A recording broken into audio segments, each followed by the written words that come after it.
ابتدائے عالم سے اس وقت تک خانہ کعبہ کی تعمیر 5 مرتبہ ہوئی۔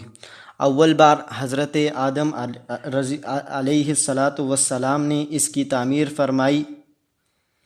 حضرت آدم علیہ السلام جب دنیا میں آئے تو حضرت جبرائیل علیہ السلام کو حضرت آدم علیہ السلام کے پاس تعمیر بیت اللہ کا حکم دے کر بھیجا۔ جب حضرت آدم علیہ السلام اس کی تعمیر سے فارغ ہوئے تو حکم ہوا کہ اس گھر کا طواف کرو، اور یہ ارشاد ہوا کہ تم پہلے انسان ہو اور یہ پہلا گھر ہے جو لوگوں کی عبادت کے لیے بنایا گیا۔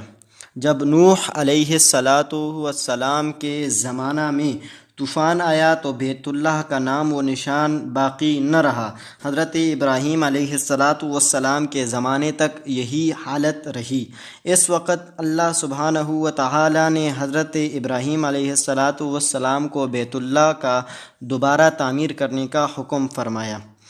بیت اللہ کی بنیادوں کے نشان حضرت جبرائیل علیہ السلام نے بتلائے تو حضرت خلیل اللہ اور حضرت ذبیح اللہ علیہ السلام نے عمارت بیت اللہ کا کام شروع کیا۔ تو اس طرح جب بیت اللہ تعمیر ہوا تو یہ بیت اللہ کی دوسری تعمیر تھی۔ تیسری بار بعثت نبی صلی اللہ علیہ وسلم سے 5 سال قبل، یعنی حضور علیہ السلام کی 35 سال کی عمر تھی، تو اس وقت جب قریش نے خانہ کعبہ کی تعمیر شروع کی تو بنائے ابراہیمی میں خانہ کعبہ غیر مسقف تھا، یعنی خانہ کعبہ کا چھت نہیں تھا، دیواروں کی بلندی بھی کچھ زیادہ نہیں تھی۔ تو جب انہوں نے یہ سوچا کہ ہم اس کو دوبارہ تعمیر کرتے ہیں تو وہ دیواریں بھی بوسیدہ ہو گئی تھیں، لہٰذا پورے قریش نے کہا کہ ہم اس خانہ کعبہ کو دوبارہ تعمیر کرتے ہیں۔ تو سب متفق ہو گئے تو بیت اللہ کو منہدم کرنے کا، گرانے کا انہوں نے سوچا، شہید کرنے کا۔ تو ابو وہب بن عمر مخزومی حضرت رسول اللہ صلی اللہ علیہ وسلم حضرت عبداللہ کے والد ماجد کے ماموں کھڑے ہوئے اور قریش سے مخاطب ہو کر کہا، دیکھو بیت اللہ اللہ کی گھر ہے، جو کچھ بھی خرچ کیا جائے وہ کسب حلال ہو، اور چوری، ڈاکہ اور سود وغیرہ کا کوئی پیسہ اس میں شامل نہ ہو، صرف حلال مال کی تعمیر اس میں لگائی جائے۔ اللہ تبارک و تعالی پاک ہے اور پاکی کی ہو پسند کرتا ہے، اس کے گھر میں صرف پاک ہی پیسہ لگاؤ، اور اس خیال سے تعمیر کی بیت اللہ کے شرف کی تعمیر سے کوئی محروم نہ رہ جائے، اس لیے تعمیر بیت اللہ کو مختلف قبائل پر تقسیم کر دیا۔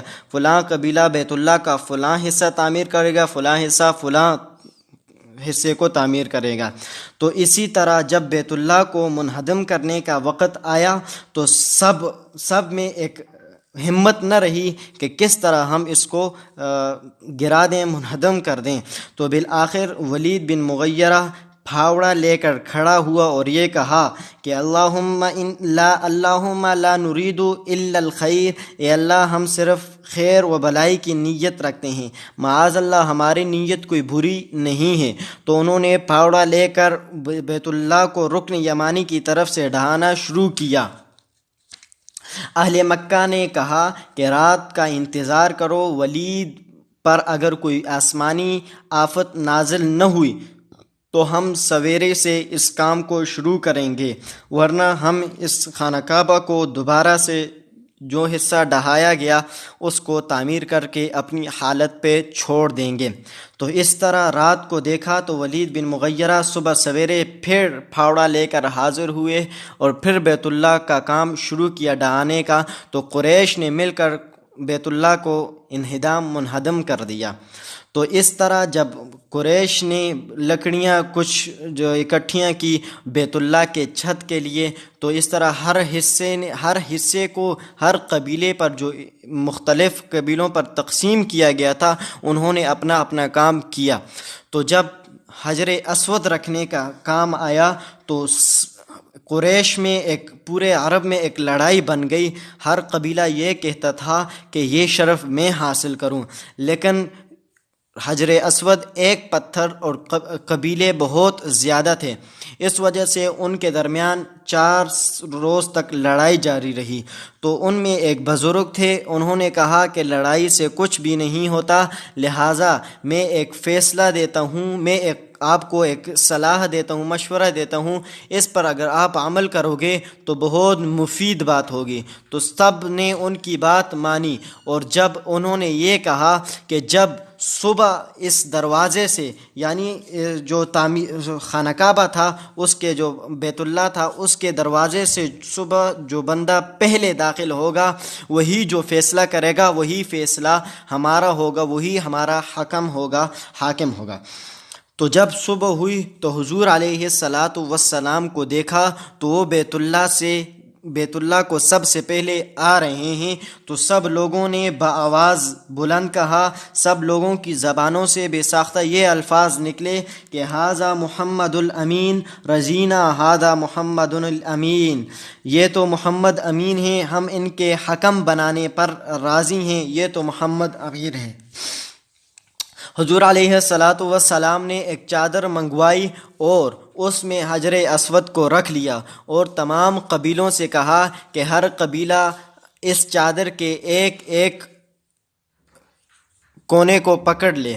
تو انہوں نے، ہر قبیلے نے اس چادر کے ایک ایک چوڑائی حصے کو پکڑ لیا، اور جب بیت اللہ حجر اسود کے رکھنے کا مقام آیا تو حضور علیہ الصلاۃ والسلام نے حجر اسود کو اٹھا کر اپنے مقام پر رکھ لیا۔ تو یہ سعادت بھی حضور علیہ الصلاۃ والسلام کو نصیب ہوئی۔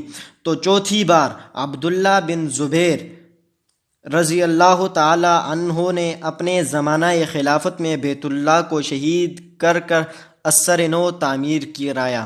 پانچویں بار حجاج بن یوسف نے بنایا، اولین اور آخرین، جس کے ایک ظلم و ستم کی داستان ہر کسی کو پتہ ہے۔